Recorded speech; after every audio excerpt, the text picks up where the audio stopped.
ফের ভয়াবহ অগ্নিকাণ্ড, ফের মৃত্যু মিছিল। তারাপীঠের পর এবার কলকাতায় ফ্রি স্কুল স্ট্রিটে হোটেলে আগুন।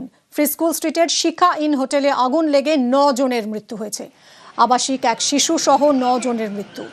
ঘুমের মধ্যে ধোঁয়ায় দমবন্ধ হয়ে অসুস্থ হয়ে পড়েন। কলকাতা মেডিকেল কলেজে নিয়ে গেলে মৃত ঘোষণা। রাত 2টো নাগাদ হোটেলে আগুন লাগে এবং সঙ্গে সঙ্গেই দমকল চলে আসে, কারণ দমকলের হেডকোয়ার্টারের একেবারে পাশেই এই হোটেল। কিন্তু তা সত্ত্বেও 9 জনকে বাঁচানো সম্ভব হয়নি। এসি থেকে শর্ট সার্কিট হয়ে হোটেলে আগুন লেগেছে বলে প্রাথমিকভাবে মনে করছেন দমকল আধিকারিকরা। আবাসিকরাই দমকল অফিসে খবর দেন। সঙ্গে সঙ্গেই ঘটনাস্থলে পৌঁছয় দমকল। হোটেলে আটকে থাকা সবাইকেই উদ্ধার করা হয়। 9 জনকে অচৈতন্য অবস্থায় উদ্ধার করা হয়, তাদের হাসপাতালে নিয়ে গেলে মৃত ঘোষণা করা হয়। ইতিমধ্যেই ঘটনাস্থলে এসেছেন পুর নগরোন্নয়ন মন্ত্রী অগ্নিমিত্রা পাল, এসেছেন রাজ্যের শিল্পমন্ত্রী তাপস রায়, দমকল প্রতিমন্ত্রী কৌশিক চৌধুরী, উচ্চপদস্থ পুলিশ আধিকারিকরা রয়েছেন, দমকলের ডিজি রয়েছেন।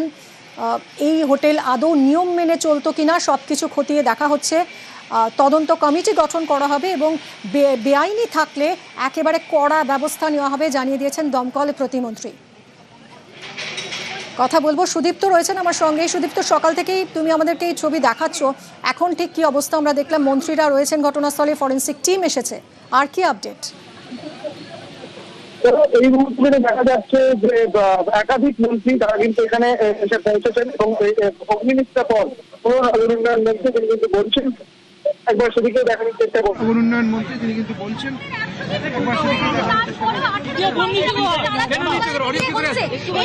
বিরুদ্ধে কি পদক্ষেপ নেবেন আপনারা, আর কবে পদক্ষেপ হবে ম্যাডাম? জোরে বলুন।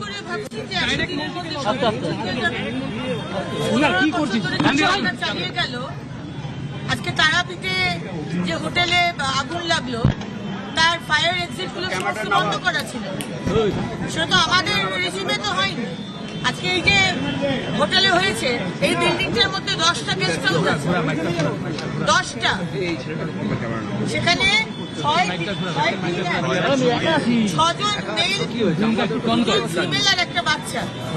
আপাতত বডি যেটা পাওয়া গেছে, কোনো পারমিশন দেওয়া হয়েছে। তবে দাদা, আপনারা তো 100 দিন ধরে এখানে রয়েছেন, 100 দিন ধরে সরকারে রয়েছেন, কেন এখনো পর্যন্ত এই ধরনের বিল্ডিংগুলো চিহ্নিত করতে পারলো না এখনকার সরকার? নয়, 100 দিনের মধ্যে প্রত্যেকটা সারা পশ্চিমবঙ্গ ছেড়ে দিলাম। কলকাতার মধ্যে কে 2 নম্বরই করে ট্রেড লাইসেন্স দিয়ে একটা বাড়ির মধ্যে 10টা গেস্ট হাউস চালাচ্ছে? এটা সম্ভব নয়। ইট টেকস টাইম। আমি তো সিএসসি কে বলবো, সিএসসি টা দিয়েছে, এটা তো ওভারলোডিং হয়েছে, যেটা আমার পুলিশ এবং ফায়ার ব্রিগেড বলছে।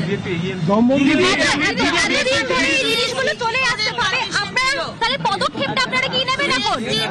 পদক্ষেপ আরো কি মানুষকে প্রাণ হারাতে হবে? কারণ দুর্নীতি হয়ে গেছে এবং হয়ে যাবে। আপনি বলে যাবেন না, আপনি একা বলেন, আপনার কোনো অধিকার নেই। Let others speak also. একাধিক জন যারা এখানে মৃত্যু হয়েছে, যাদের তারা বাংলাদেশী। পদক্ষেপ হচ্ছে এই ধরনের হোটেল, স্পেশালি এই এলাকাতে আপনি জানেন প্রচুর এরকম হোটেল আছে যারা ট্রেড লাইসেন্স আগের রেজিম থেকে নিয়েছে। ট্রেড লাইসেন্স নেওয়ার কোনো যুক্তি নেই।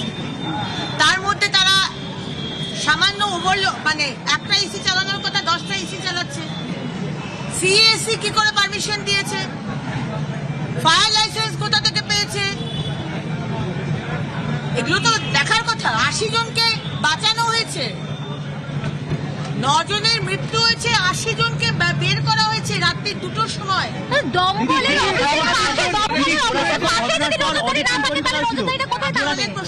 জোড়াসাঁকোর ঘটনার পর অডিট টিম তৈরি করা হয়েছিল, সেই অডিট টিম বৈঠকও বসেনি, যে 9 কথা সেটাও করেনি। তার ফলে দেখানো 2টো কাজ 15 বছর ধরে কোনো অডিটও হয়নি, আর কোনো অডিট টিম সেই কাজও করেনি। মাননীয় মুখ্যমন্ত্রীর সাথে কথা হবে। আমরা কেএমসি, ফায়ার, পিডব্লিউডি যারা আছে, পুলিশ, সবাইকে নিয়ে একটা টিম গঠন করে এই চত্বরের মধ্যে, রাদার কেএমসির মধ্যে যারা এই ধরনের হোটেল চালাচ্ছে, এই ধরনের ট্রেড লাইসেন্স আছে না আছে, এগুলো আমরা তুলতে দেবো।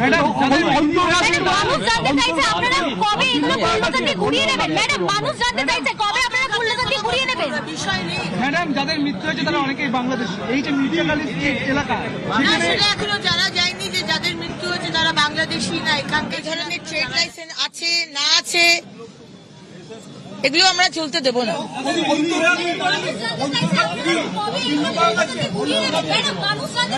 অন্তর্ঘাতের কোনো বিষয় নেই এখানে। না, সেটা এখনো জানা যায়নি যে যাদের মৃত্যু হচ্ছে তারা বাংলাদেশি না এখানকার, সেটা এখনো জানা যায়নি। সেটা পুলিশ দেখছে, তদন্ত হচ্ছে, তারপরে আপনাদের জানানো হবে।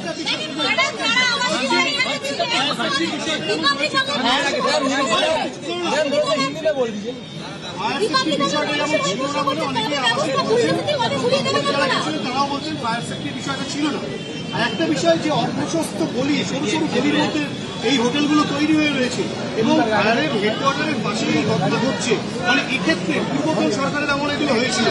পূর্বতন সরকারের আগের পর অগ্নিকাণ্ডের ঘটনা। পূর্বতন সরকার কি করেছে?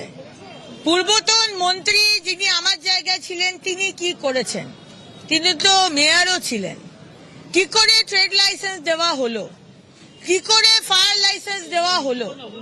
কি করে এইসব জায়গাতে এই রকম বিল্ডিং আরো আছে? একটা তো হয়েছে ঘটনা।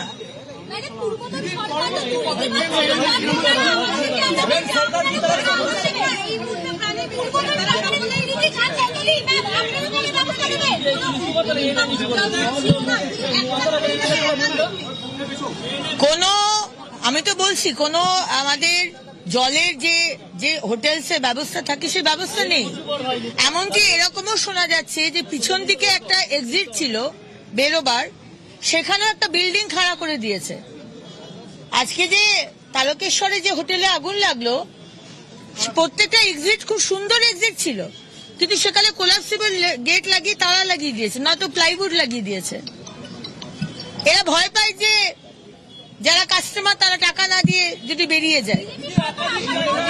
সুতরাং একটা সিস্টেম তৈরি করতে হবে যাতে যারা ঢুকছে তারা পুরো টাকাটা ঢুকে, দুদিনের থাকবো, দুদিনের পুরো টাকাটা দিয়ে দিল, এক্সিট খোলা থাকলো। এটা পুরো সিস্টেম বানাতে হবে। তারের বিষয়ে অলরেডি সিএসসি কে বলা হয়েছে, WBSEDCL কেও বলা হয়েছে যে এই তার এইভাবে জটলা পাকিয়ে এগুলোকে দেখার জন্য, স্পেশালি বর্ষাকালে যে ল্যাম্পপোস্ট থেকে যে ইলেকট্রিকিউশন হচ্ছিল সেগুলোকে বন্ধ করার জন্য, প্রত্যেকটা অবজার্ভ করার জন্য। হিন্দি বলি।